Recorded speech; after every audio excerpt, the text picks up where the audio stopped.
स्वागत है आप सभी का एजुकेशन मंत्रा में। दोस्तों 50,000 से अधिक पदों पर भर्ती, तैयार हो रहा आयोग में प्रारूप। शिक्षा सेवा चयन आयोग से आई बड़ी खुशखबरी, मर्जर की बढ़ी रफ्तार और एसएससी जारी कर रहा है नए विज्ञापन।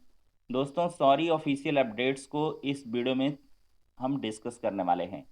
आशा है वीडियो पसंद आएगा। लाइक एंड शेयर करें दोस्तों, चैनल को सब्सक्राइब अवश्य कर लें क्योंकि शिक्षक भर्ती से जुड़ी हुई लगातार अपडेट्स आपको इस चैनल के माध्यम से साझा की जाती हैं और शिक्षक भर्ती के सपोर्ट में लगातार ये चैनल काम करता है। तो चलिए दोस्तों वीडियो को शुरू करते हैं। दोस्तों जो आंदोलन हुए, कहीं ना कहीं अभ्यर्थियों का जो जद्दोजहद रहा, हफ्तों का महीनों का कह लें, वो अब धीरे धीरे रंग ला रहा है। और जो प्रोफेसर कीर्ति पांडे जी हैं उन्होंने काफी ज्यादा सपोर्टिव वे में काम करना शुरू किया है। जैसा कि उन्होंने धरना प्रदर्शन के दरमियान अभ्यर्थियों को आश्वासन देकर के धरने को समाप्त करवाया था, ठीक उसी के अनुरूप वो कार्य करती हुई नजर आ रही हैं। दोस्तों शिक्षा सेवा चयन आयोग ने अब प्रारूप को तैयार करना शुरू कर दिया है। नए कलेवर में प्रारूप तैयार किया जा रहा है और इस प्रारूप के तैयार होते ही जो अधियाचन हैं वो आयोग को मिल जाएंगे। और जैसे ही अधियाचन मिलेगा, आपके शिक्षक भर्तियों के जो विज्ञापन हैं वो नए तरीके से जारी कर दिए जाएंगे। तो दोस्तों अमर उजाला ब्यूरो की ये बड़ी अपडेट है। अमर उजाला के समाचार पत्रों में इसे आप वेरीफाई भी कर सकते हैं। तैयार हो रहा प्रारूप, 50,000 से अधिक पदों पर होगी भर्ती। रिक्त पदों का अधियाचन मिलते ही शिक्षा सेवा चयन आयोग जारी करेगा विज्ञापन। नई शिक्षक भर्ती के लिए 2 महीने करना पड़ेगा इंतजार।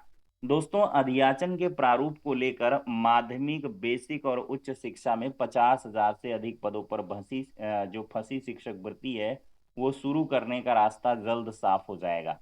कार्मिक विभाग उत्तर प्रदेश अधियाचन का प्रारूप तैयार कर रहा है। प्रारूप तैयार होने के बाद संबंधित विभाग नई भर्ती के लिए उत्तर प्रदेश शिक्षा सेवा चयन आयोग को रिक्त पदों का अधियाचन भेज देंगे। आयोग के गठन को 2 साल पूरे होने वाले हैं। आयोग को बेसिक, माध्यमिक, उच्च शिक्षा विभाग में शिक्षकों के कई पदों पर भर्ती करनी है, लेकिन संबंधित विभागों से रिक्त पदों का अधियाचन नहीं मिलने से नई भर्ती शुरू नहीं हो सकी है। आयोग के प्रतिनिधियों और बेसिक, माध्यमिक और उच्च शिक्षा विभाग के अफसरों के बीच 10 बैठकें होने के बाद भी अधियाचन के प्रारूप पर विवाद बना रहा।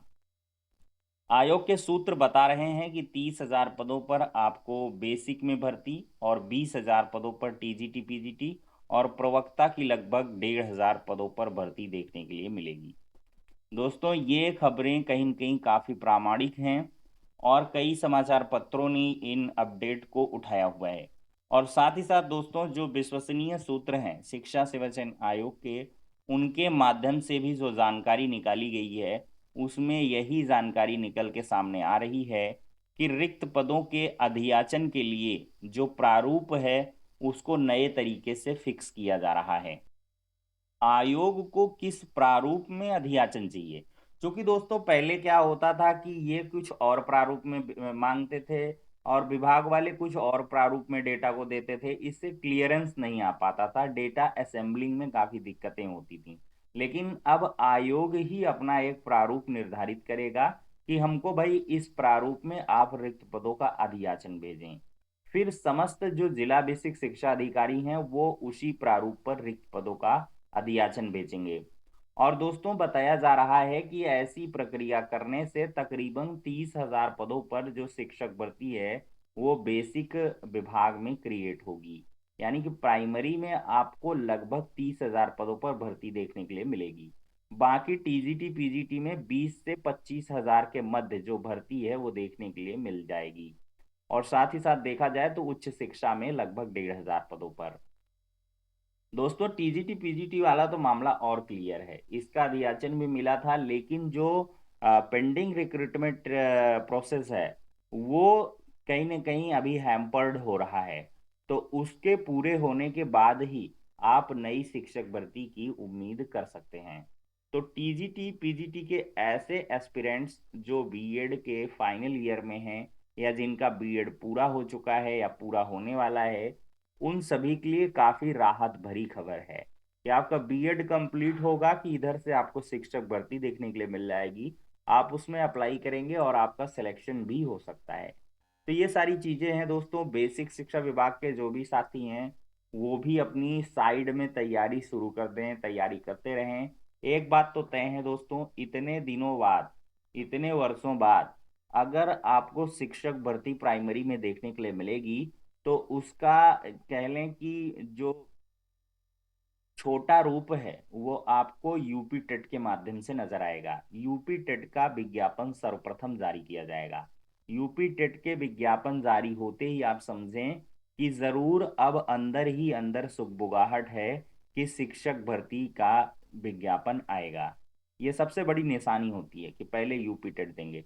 दोस्तों 7-8 साल से शिक्षक भर्ती नहीं आई है तो 100% यूपी टेट इनको देना ही पड़ेगा। अगर यूपी टेट दिए बिना ही विज्ञापन जारी हो जाता है तो उससे काफी सारे अभ्यर्थी छूट सकते हैं। और शिक्षा सेवा चयन आयोग हो चाहे शासन हो, वो ये नहीं चाहते हैं कि इतने सालों बाद शिक्षक भर्ती आए और मैक्सिमम पार्टिसिपेशन ना हो।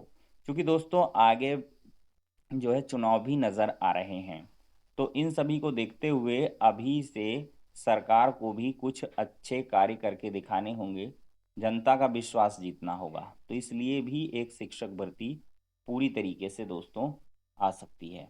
और दोस्तों शिक्षा सेवाचयन आयोग की इस बड़ी खुशखबरी के बाद अब दूसरी तरफ शिक्षा विभाग से ही जुड़ी हुई बड़ी खबर देखते हैं कि मर्जर की बढ़ी रफ्तार। दोस्तों मर्जर के लिए लगातार जो रफ्तार है वो विभाग बढ़ा रहा है। शासन के दिशा निर्देश के बाद आम आदमी पार्टी के जो प्रतिनिधि हैं उनकी तरफ से बसपा हो गया, कांग्रेस हो गया, सबकी तरफ से विरोध किया गया। संजय जी जो आम आदमी पार्टी के हैं उनकी तरफ से एक महा आंदोलन की घोषणा भी की गई है और स्पेशली उसमें दो मुद्दे उठाए गए हैं। पहला मुद्दा आपका यही है जो 27,000 के करीब जो है स्कूलों को मर्ज करने की बात है, उनको बंद करने की बात है, ये उनके वक्तव्य हैं। और साथ ही साथ जो उत्तर प्रदेश में बिजली दरों को बढ़ाया जा सकता है, इन दो मुद्दों को लेकर वो बड़ा आंदोलन करने वाले हैं। लेकिन दूसरी तरफ लगातार मर्जर के लिए काम जारी है। लखनऊ से बड़ी अपडेट है, बेसिक शिक्षा विभाग जिले के 133 फीसदी स्कूलों का विलय करने की तैयारी कर रहा है। इसके लिए बेसिक शिक्षा अधिकारी ने खंड शिक्षा अधिकारियों को अभिभावक के साथ बैठक कर समन्वय बनाने के निर्देश दिए हैं। इसकी रिपोर्ट जिला अधिकारी को सौंपी जाएगी, इसके आधार पर आगे की कार्रवाई की जाएगी। तो देख सकते हैं दोस्तों 133 विद्यालय विलय होने के लिए तैयार हैं। मतलब कि उनके लिए जो है बैठक आज है और विरोध शुरू है। विरोध देखा जाए तो कहीं न कहीं संगठन की तरफ से और पदाधिकारियों की तरफ से लगातार विरोध हो रहा है। बाकी दोस्तों स्कूल बचाने के लिए गांव गांव जाकर बच्चे खोज रहे हैं शिक्षक। ये संवाद न्यूज एजेंसी से बड़ी अपडेट है बहराइच से। 50 से कम छात्र संख्या वाले विद्यालयों के विलय संबंधी आदेश को लेकर शिक्षकों में खलबली है। और तेजवापुर क्षेत्र में शिक्षिकाओं ने संभाली स्कूल बचाने की कमान और लगातार एडमिशन टीचर्स करवा रहे हैं कि मैक्सिमम एडमिशन हो जाए जिससे उनका स्कूल किसी दूसरे स्कूल में मर्ज ना हो। दोस्तों देखा जाए तो एसएससी इस हफ्ते निकालेगा 3 भर्तियां। तो एसएससी इस हफ्ते 3 बड़ी भर्ती के विज्ञापन जारी करने जा रहा है।